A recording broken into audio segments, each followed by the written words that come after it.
Jadi awalnya saya tahun 1994 didiagnosa dengan lupus.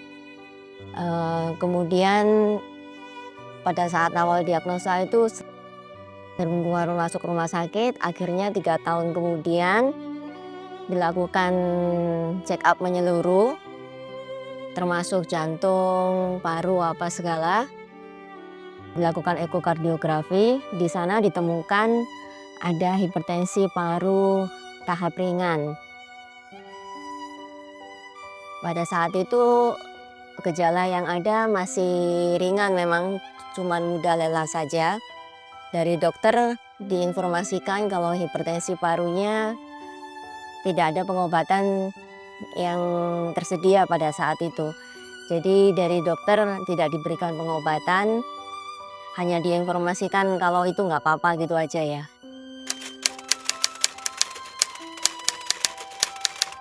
Jadi tantangan terbesar yang saya alami pada saat itu adalah akses informasi yang minim sekali ya.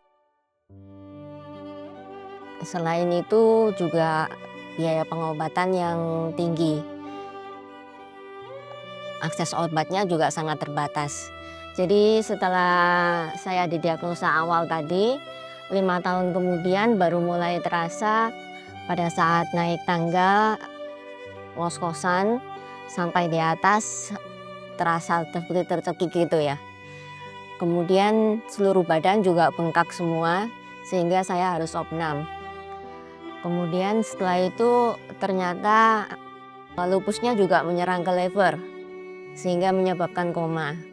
Pada saat itu dilakukan pengecekan ulang dan hipertensi parunya sudah sampai tahap berat ya. Setelah itu baru mulai pengobatan hipertensi parunya. Jadi untuk memulai pengobatan hipertensi paru itu saya harus berganti-ganti dokter banyak sekali ya. Karena masih banyak dokter yang masih belum paham akan hipertensi paru. Sehingga sebagian besar dari mereka hanya mengatakan untuk menunggu nasib aja karena memang tidak ada pengobatan yang tersedia pada saat itu. Setelah sekian banyak dokter, akhirnya ada dokter yang paham mengenai hipertensi paru dan dia mulai memberikan pengobatan. Sayangnya pengobatannya pada saat itu mahal sekali. Jadi ya akses untuk obatnya sulit ya.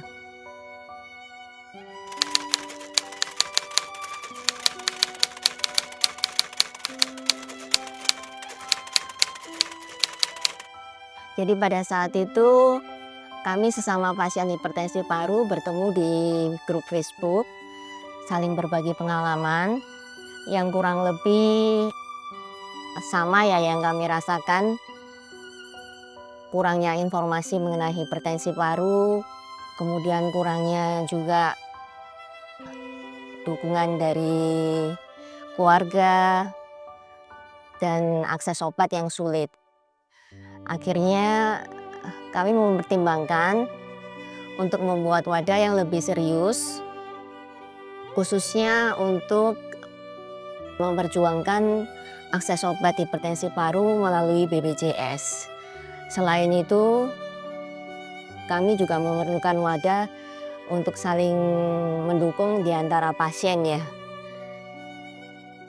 Dan informasi yang benar juga sangat dibutuhkan pada saat itu.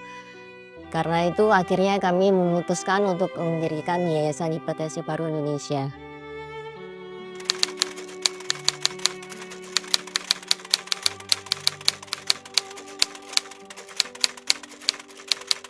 Ya tentunya kami senang ya melihat banyak pasien yang sudah terbantu pada saat mereka mendapatkan manfaat dari Yayasan Hipertensi Paru Indonesia. Mengucapkan terima kasih, kami sangat tersentuh karena memang itu yang menjadi impian kami pada saat awal mendirikan Yayasan Hipertensi Paru.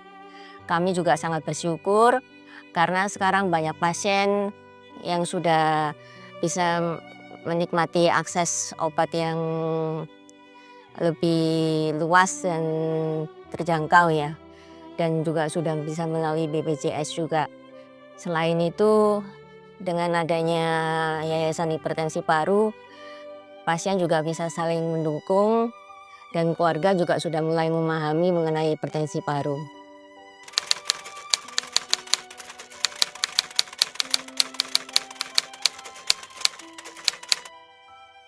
Pesan saya untuk pasien baru supaya tetap semangat, karena diagnosa hipertensi paru itu bukanlah akhir, dia adalah awal dari perjalanan yang panjang untuk kita dapat hidup berdamai dengan hipertensi paru.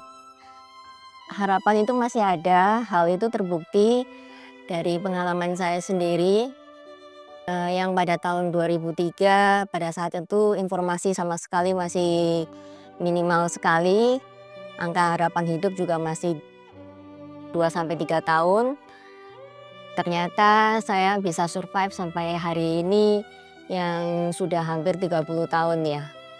Jadi memang selain anugerah dari Tuhan, itu juga membuktikan bahwa kemajuan medis selama ini berkelanjutan dan masih terus ada penemuan-penemuan baru ya di bidang medis di hipertensi paru. Jadi tetap semangat, salah satunya adalah dengan caranya bergabung dengan Yayasan Hipertensi Paru, karena di dalam sana kita bisa saling mendukung antar pasien dan juga antar keluarga pasien. Selain itu, kita juga dapat bersama-sama berjuang untuk obat hipertensi paru yang lebih luas aksesnya, yang lebih terjangkau lagi. Dengan berjuang bersama-sama, kita akan menjadi lebih kuat.